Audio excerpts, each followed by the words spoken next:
Our story begins on Star Island, in the coastal waterway between Miami and Miami Beach.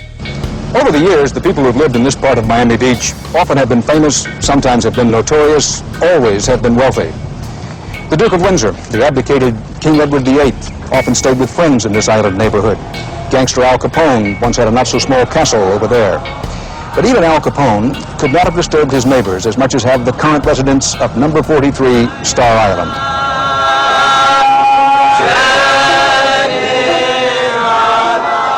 They call themselves the Ethiopian Zion Coptic Church, a religion these white Americans claim has its roots in black Jamaica.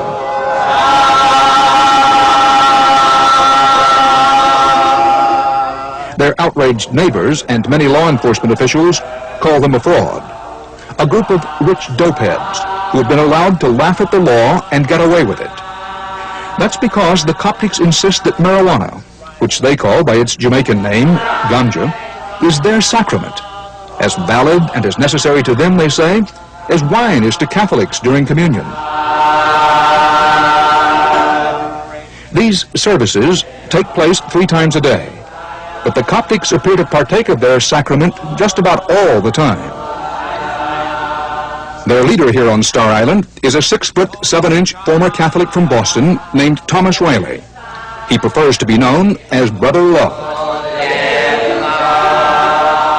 Well, let's start from the beginning. Page 1 of the Bible, Genesis book 1, verse 29. Behold, I have given you every green herb bearing seed which is upon all the face of all the earth. Now, is there any dispute that marijuana is a green herb bearing seed that grows all over the earth? All right, let's address ourselves to the truth.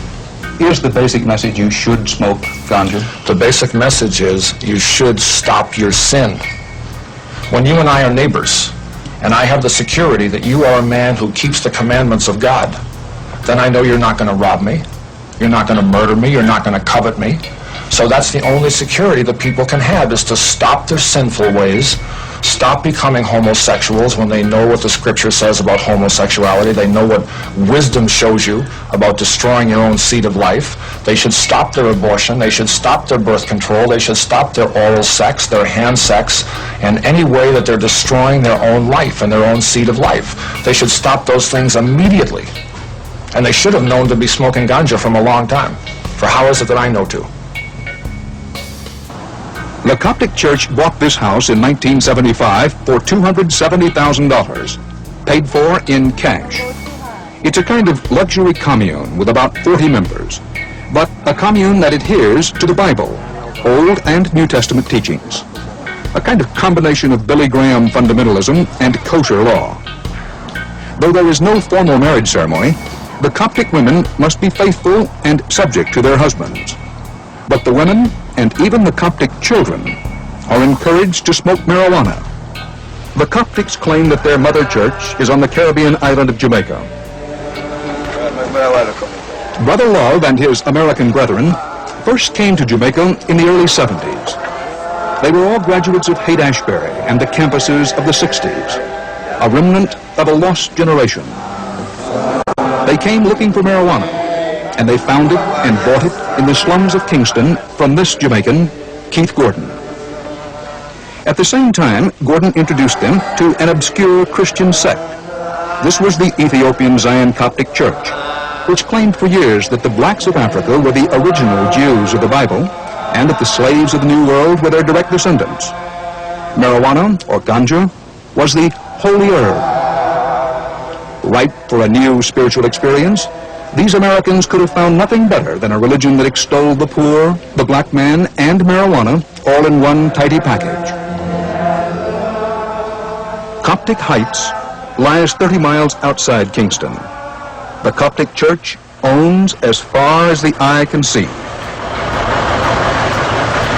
They have roads.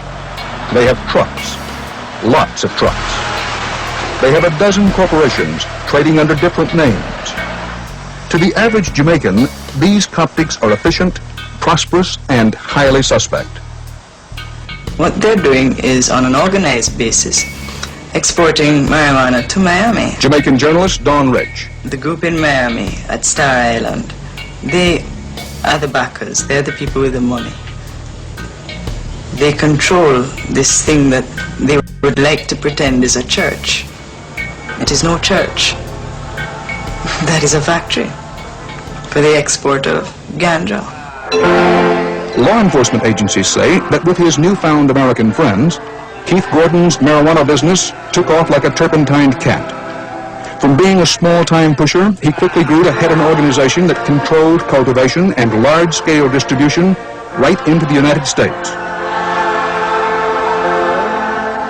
Today, the majority of marijuana grown illegally in fields such as this throughout Jamaica has already been pre-sold to Brother Keith and the Coptics. It's prime marijuana that's much in demand. Colombian marijuana, Mexican marijuana is between 2 and 4% THC. Our marijuana is between 4 and 8%, so we are genuinely the source, also closest. But Coptic has, I am told, 7,000 acres of farm in Colombia as well. We're now a branch, you see. They claim in Florida that we are the source, we are the home of this church. We are simply a branch of a multinational corporation operating on the wrong side of the law. Is this whole church, based so conveniently in Miami and Jamaica, just a cover for large-scale organized crime? Well, no, it's certainly not as simple as that. All the law enforcement agencies who have investigated the Coptics agree. They cannot be faulted on the sincerity of their religious views. Moreover, the Coptics have never been linked in any way with the smuggling of hard drugs, cocaine and heroin, that right now is so rampant throughout Florida, nor with other activities associated with so-called mafioso crime, such as prostitution, gambling, and gun running. None of these would be consistent with the Coptics' professed beliefs. Marijuana, and only marijuana, is what the Coptics are about. To them, it is a holy mission.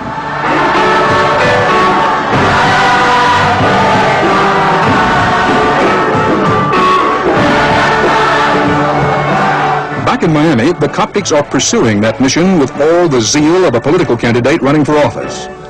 They recently hired a production company to film their every move, and they study their screen performances with great care. They advertise themselves, together with a biblical plug for marijuana, in the Miami telephone book Yellow Pages. And they publish an expensive newspaper, which details with relish their latest costly legal battles. Where does Brother Love say he gets the money to do all this? I want you to consider that you're talking to a spiritual person who has solved the physical problems. And we should be talking about the matters that could uplift everyone who's hearing us right now. Well, where's the money for this thing? Do you read in the scripture, money is the tool of the devil. The love of money is the root of all evil. We love the blessing. Within blessing, we've found a higher way of thinking than dollars and cents. Money is a tool, a worldly tool. How do you feel about the Internal Revenue Service case? They're a bunch of robbers and thieves and whores. The Internal Revenue Service? Robbers, thieves, and whores. On what evidence? They have no integrity. They have no foundation. They all have little soft, pink, fleshy little hands. They sit in offices all day long trying to rob the people. Brother Love's brotherly love clearly wears a little thin when reminded of the Internal Revenue Service. Recently, estimating the value of automobiles, property, boats, and the amount of marijuana seized so far, the IRS and the U.S. Customs presented the Coptics with a bill for back taxes and penalties totaling $18 million. Privately, law enforcement officers hope that the tax man may succeed where the police have so far failed and bring down the Coptic Church. The Coptics have simply refused to pay, and to them, it's just one court case among many. Their minds and a great deal of their money are right now tied up in a legal battle of greater significance, which they are determined to win, if necessary, by going all the way to the United States Supreme Court. Not from the time you say legalized, that to me sounds like whiskey. And whiskey's something you can buy from the government, but if you make your own, they'll put you in jail. So that does not apply to marijuana. Marijuana, ganja, is free. We're not fighting for the freedom or the legalization. We're declaring that it is and always has been free.